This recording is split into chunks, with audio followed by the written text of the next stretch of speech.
j'espère que vous allez bien. On est parti pour la deuxième partie de nos coupés à moins de 10 000 € pour un budget serré, comme ma gorge en ce moment puisque je suis toujours malade au moment où je tourne. Je suis tellement éclaté que je sais même plus ce que je suis censé vous dire. Bon, donc pas besoin de grands discours. Je continue à regarder mes notes. J'ai envie de dormir. C'est parti, pas plus de blabla. Semaine dernière, j'ai terminé avec la Ford Cougar. Et bien cette semaine, nous débarrons avec la Ford Puma. Donc vous êtes... Le coupé. Qui êtes-vous? Le coupé, pas la SUV. Car avant d'être un SUV, pour ceux qui suivent toujours pas, eh bien dans les années 90, la Ford Puma, eh ben c'était un petit coupé sur base de Fiesta. On peut dire que sa carrière fut de très courte durée, puisque produite uniquement entre 97 et 2002. Alors Ford, pourtant, il a mis les moyens sur cette voiture, car les moteurs diffèrent totalement de la Fiesta de base, puisqu'elle est co-conçue avec Yamaha, et les trains ainsi que la boîte diffèrent totalement de la citadine. La Puma est pourtant un putain de flop. Putain, sauverons la gloire des coupés Ford. On a des versions spéciales très sympas.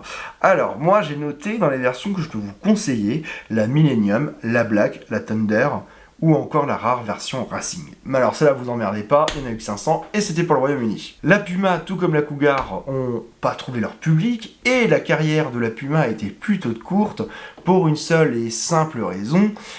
Eh bien, Ford lançait en 2002 la Street Car. Et il ne voulait pas conserver un roadster et un coupé d'un côté, surtout que le deuxième se vend pas, donc la Street Car se vendra pas plus non plus. Bon, voilà.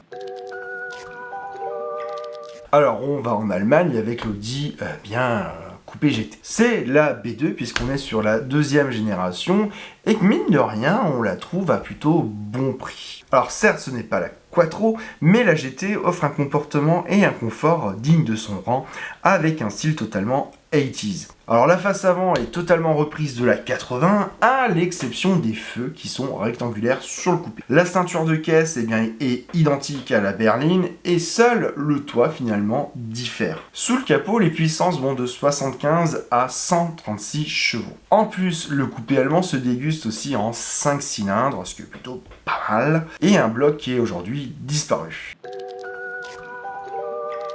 Alors Honda, vous le savez, c'est un motoriste absolument incroyable. J'ai récemment essayé le ZR-V et la Civic. N'hésitez pas à aller les voir. Vraiment, j'ai été bluffé par les voitures. Vraiment, qu'est-ce que je peux dire d'autre sur Honda? Enfin, c'est incroyable, les mecs. Vous faites des bagnoles qui sont hallucinantes. Ça pousse. Et la Civic coupée profite aussi d'un châssis de très haut vol. Et ouais, comment je vous ramène sur l'autre occasion du jour, la Civic coupée de 6ème génération. Avec la 6ème génération de Honda Civic, on est sur une évolution plutôt qu'une révolution. Mais c'est une évolution en douceur qui est gagnante pour la Civic. Sous le capot, on retrouve un seul bloc VTEC de 1600 cm3 qui développe 105 chevaux, 143 chevaux. Alors trouver une Honda Civic coupée full stock, c'est un peu le combat de tous les instants, puisque vous vous en doutez, de nombreux modèles ont terminé entre la main de tuneurs de plus ou moins bon goût. Enfin, surtout de mauvais goût, mais qui sommes-nous pour juger? Bon, alors, son châssis, il respecte totalement la tradition de la marque. C'est un super bon châssis, c'est redoutable. Et on trouve des modèles sains, tout de même, sous les 10 000 €. Allez, je fais une petite pause. Si jamais le contenu te plaît, n'hésite pas à t'abonner, à mettre un like ou un commentaire, ça soutient la chaîne, ça me permet aussi de prévoir d'autres projets autour de la bagnole. En tout cas, merci à tous ceux qui l'ont fait et merci à toi si tu le fais. Fiat est un constructeur visionnaire et qui a souvent été iconoclaste par ses propositions. En 93, la marque dégaine un coupé au design très particulier et pourtant très attachant. Alors le dessin est signé Chris Bangle et il s'inspire librement du travail de Marcello Gandini pour sa période Bertone. Alors nommé sobrement coupé, bon pourquoi? On va y revenir parce que des coupés c'est pas la seule, vraiment les gars. C'était vraiment très intéressant. Sa ligne ne fait pas l'unanimité lors de sa première apparition. Et pourtant, l'équipement est complet, moderne, on trouve des jantes de 16 pouces, un intérieur cuir ou encore la clim. Mais avec des prix un peu trop épicés, la voiture ne va pas véritablement connaître le succès. Alors c'est dommage parce que sous le capot, eh bien, on a des choses plutôt intéressantes.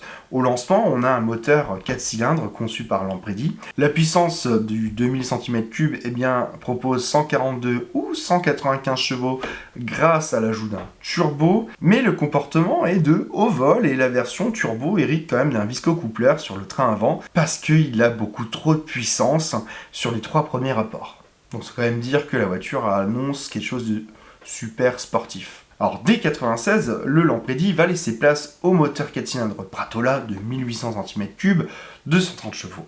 Alors au milieu de la gamme, on va retrouver un moteur 5 cylindres atmosphérique de 2 litres, fort de 147 chevaux, mais alors le show must go on arrive, on va surtout avoir une version turbo 2 litres de 220 chevaux suralimentée, et c'est la version 20V turbo. Sous les 10 000 €, vous ne mettrez pas la main sur la 220, mais vous mettrez la main sur les autres, dont la fameuse 5 cylindres que je vous conseille, qui fait un bruit mais ravageur.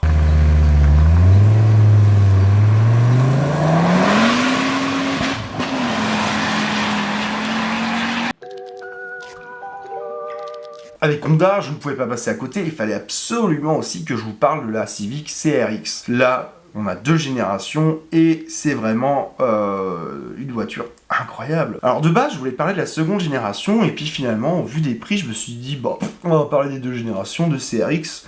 Et puis même si je vous ai parlé de Honda juste avant avec la Civic Coupé, eh ben il me paraissait important de vous parler aussi de la CRX qu'on trouve aux alentours de 10 000 €. La première génération elle est apparue entre 83 et 87, et la seconde génération eh bien, arrivera de 87 à 91. Alors, déjà, ces collections, bon point. Les CRX se reconnaissent à leur ligne sculptée, à l'adoption d'un profil bicorps tronqué, et la seconde génération est surtout reconnaissable à sa vitre du haillon arrière, coupée en deux, un élément qu'on retrouve sur bien d'autres voitures par la suite. Bref, sous le capot, la première génération, elle n'offre qu'un moteur 4 cylindres 1500, 200 chevaux, avant d'être remplacé par un 1600 cm3 de 12 soupapes et 125 chevaux. Alors la voiture se bâtit une solide réputation avec une conduite fun et sportive, et son comportement routier en font une voiture extrêmement plaisante à mener.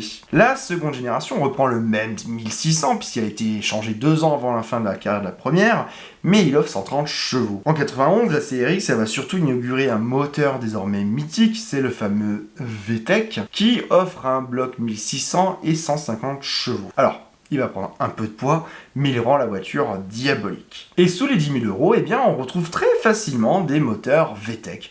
Bref, la CRX est une voiture à retrouver si elle n'a pas été horriblement tunée. Alors je suis déjà revenu sur l'histoire de la première Renault Mégane, puisqu'on en parlait déjà avec la version cabriolet, et elle prend donc la suite de la R19, une immense berline à succès pour Renault, et que la Mégane a comme mission de poursuivre, voire de faire mieux. En plein succès du biodesign, eh bien la Mégane adopte un dessin qui est plutôt proche de la Laguna. La gamme, elle va rapidement s'étoffer, on va retrouver la 5 portes, le break, le monospace avec le scénic, et le cabriolet.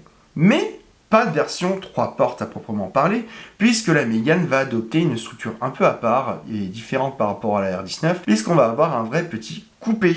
Alors sous le capot, eh bien on retrouve une large palette de puissance, puisqu'on va de 75 chevaux pour le plus petit bloc, au plus gros moteur 2 litres 16 soupapes, le fameux F7R, de 150 chevaux qu'on retrouve sous la Clio Williams. Alors il promet de jolies performances pour une voiture qui va se typer un peu GT. Il a un bon coffre et il offre 4 vraies places. Bref, la Renault Mégane, c'est une voiture à redécouvrir.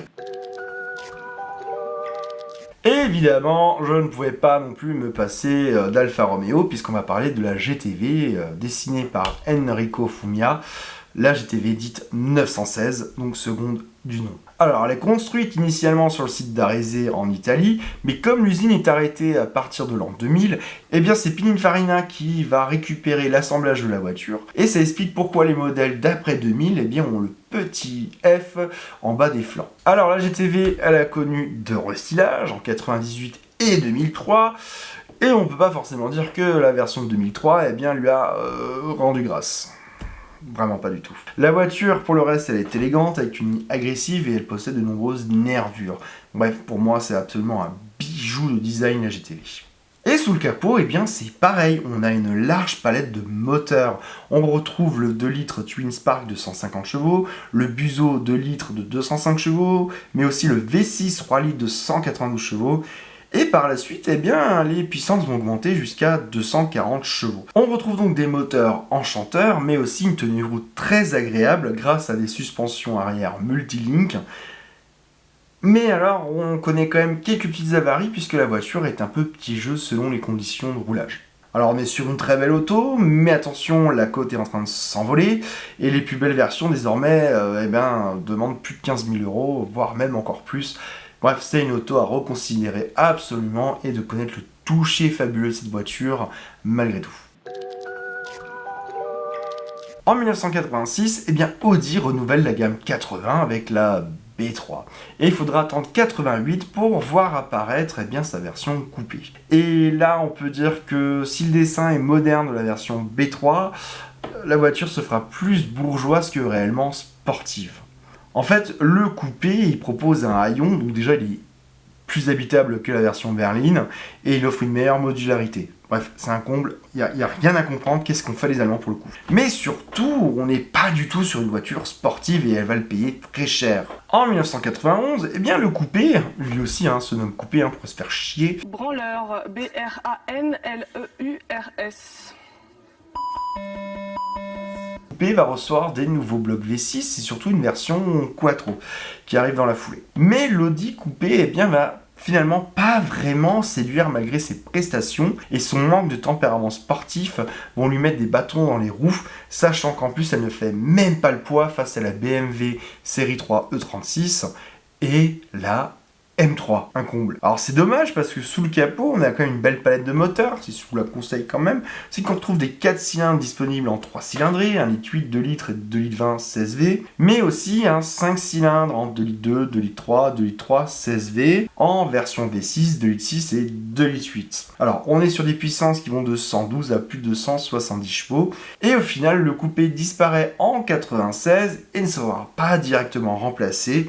Refroidi par l'échec de sa voiture, il faudra attendre l'A5 en 2007 pour qu'Audi renouvelle un petit coupé dans sa gamme. Alors là, on est sur une vidéo vraiment très japonaise puisque je vais vous parler de la Prélude. Alors, on le sait, le coupé va prochainement revenir au sein du catalogue japonais et on a un peu hâte.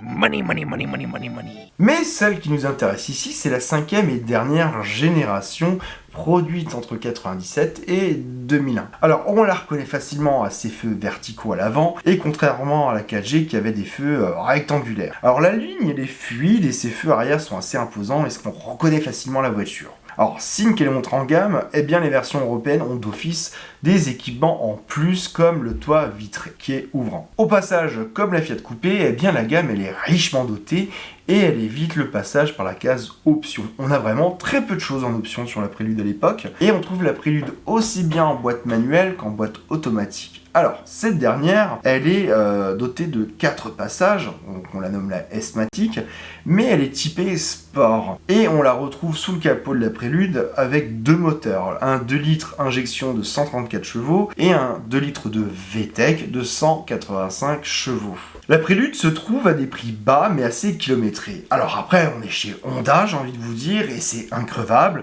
Alors attention aux transformations et autres kits immondes, comme d'hab, quoi, ça reste du Honda, forcément, tout le monde s'est jeté dessus pour les tuner.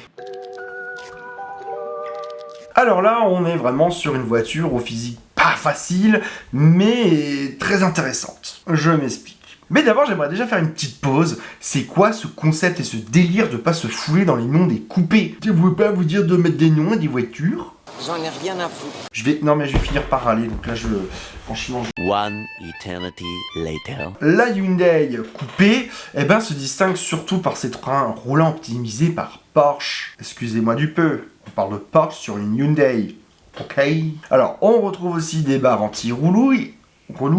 Ah ouais, des barres anti-relou. Ah ouais, c'est une première ça. Putain, merci Porsche. On retrouve aussi des barres anti-roulis et d'autres modifications en petits oignons sur la voiture. Alors, ça lui donne une excellente tenue de route. La presse est unanime à l'époque. On s'enjaille derrière son volant. Alors, les trains arrière reçoivent des bras tirés réglables, aussi très modernes pour la catégorie.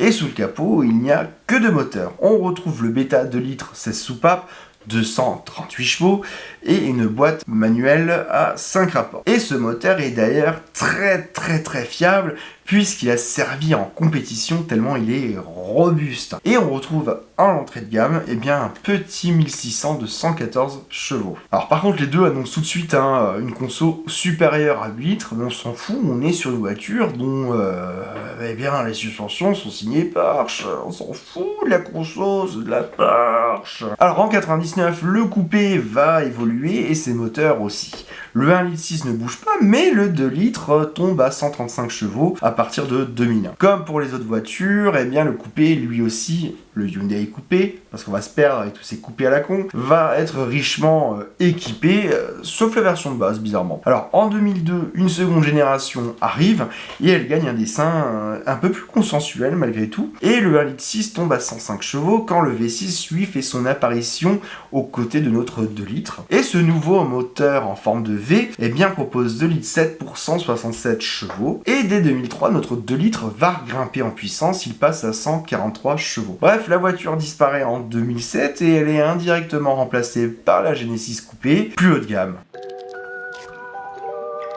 Alors là, on arrive sur un petit coupé anglais que j'aime bien, parce que déjà c'est anglais, ça rouille et ça a une longévité super longue comme d'habitude. C'est la Jaguar XJS, trait d'union s'il vous plaît pour commencer, produite entre 75 et 96. Et à partir de 1991, quand Jaguar tombe dans l'escarcelle Ford, elle devient XJS tout court. Donc vous ne donnez pas sur les sites d'occasion si vous voyez XJ-S et XJS. C'est juste ce changement-là à partir de 91. Alors la XJS, trait d'union, elle remplace directement la Jaguar Type E et elle prend sa base sur la Jaguar XJ, d'où encore une fois son nom évidemment. On est sur une beau grosse GT typiquement anglaise des familles et sous le moteur,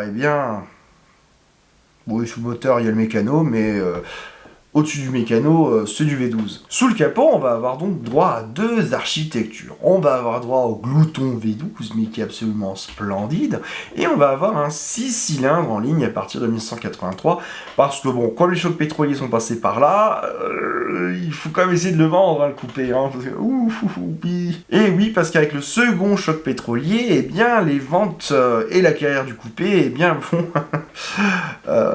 vont se casser la gueule, et elle ne va finalement jamais véritablement se faire une place sur le marché. Déjà, là où la Jaguar est intéressante, c'est parce qu'elle est la première GT à moteur V12. En dehors des sportives italiennes, évidemment, mais en termes de catégorie GT, c'est la première à avoir un V12. Alors en 83, pour faire baisser la consommation et faire baisser le ticket d'entrée, la Jaguar se dote d'un moteur 6 en ligne de 3,6 litres, dont la puissance va évoluer au fil des ans, puisqu'on va aller de 273 à 243, puis 225 chevaux. Oui, c'est à la baisse. Les normes anti-pollution sont passées par là. Alors, après la Jaguar, on passe à une française qui est tout aussi classe que la anglaise. C'est la Renault Fuego. L'objectif de la Renault Fuego, ce n'est pas de mettre le feu. Elle était vraiment nulle ma blague. Mais de prendre la suite de Renault R15 et R17. Alors pour vous résumer rapidement la situation, les chocs pétroliers de 73 et 79 va diriger le développement du coupé français vers une certaine retenue. Fini le sport, la Renault Fuego va avoir un esprit plus grand tourisme. La Fuego va reposer sur la plateforme de la R18 qui va aussi servir au Renault Espace, mais aussi à 2 projets Renault qui ne verront pas le jour, la Matra Rancho de seconde génération et un pick-up. Alors le dessin du coupé détonne lors de son apparition en 1980 avec sa rondeur, sa bande noire striée et ou encore sa bulle arrière qui va faire écho sur d'autres modèles Renault. Les critiques ne vont pas tarder à venir avec son nom qui évoque le feu et la sportivité, mais avec des puissances plutôt flébardes. On la nomme rapidement la Porsche du pauvre, alors que l'objectif de la Fuego c'était pas du tout Porsche, c'était le rôle d'Alpine ça. Alors sous le capot, on a une palette plutôt variée. On va retrouver un 1,4 litre de la R18 qui fait 64 chevaux, mais aussi un 1,7 litre de 96 chevaux, et puis finalement Renault se dit qu'il faudrait peut-être passer le cap des 100. Et c'est là qu'arrive un 2 litres turbo diesel, 210 chevaux.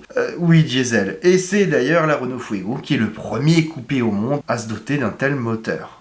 J'en perds mes mots tellement c'était une idée de merde dès le départ. Alors sans oublier l'arrivée du bloc 1,6 litre de 73 chevaux et un deuxième 2 litres de 88 chevaux. Alors comme la sauce ne prend pas vraiment, eh bien Renault réagit assez rapidement, enfin avec des nouveaux blocs qui dépassent les 100 chevaux. Arrive un 1,6 litre turbo de 132 chevaux et un 2 litres 100 de 116 chevaux. Pas aider la Fuego. Bon alors la Fuego sort aussi dans un contexte où les coupés n'ont plus vraiment la cote, mais fun fact, eh bien la Fuego, bien qu'on dise que c'est un flop, elle s'est tout de même écoulée à plus de 265 000 exemplaires, et c'est quand même plus que la Peugeot 406 coupé qu'on cite souvent en référence et qu'on aime tous, mais qui n'a fait que 107 600 unités. Bref, la Renault Fuego c'est une voiture à redécouvrir, et surtout à sauver des moqueries. C'est le vilain petit canard qu'on a envie de prendre dans ses bras comme ça, être cajolé, s'il vous plaît. Et ben voilà, on arrive au terme de cette vidéo. Alors, on n'oublie pas de s'abonner si c'est pas encore fait. Je vous remercie de vos abonnements, ça soutient la chaîne. Je vous redis aussi merci encore pour vos likes, vos commentaires. J'essaye de répondre à tout le monde, je vous lis vraiment. Merci à tous encore, vous me donnez en tout cas énormément de force pour faire les vidéos. C'est sincère, je vous raconte pas de la merde. Bref, je vous dis à très bientôt. C'était Guillaume et ciao.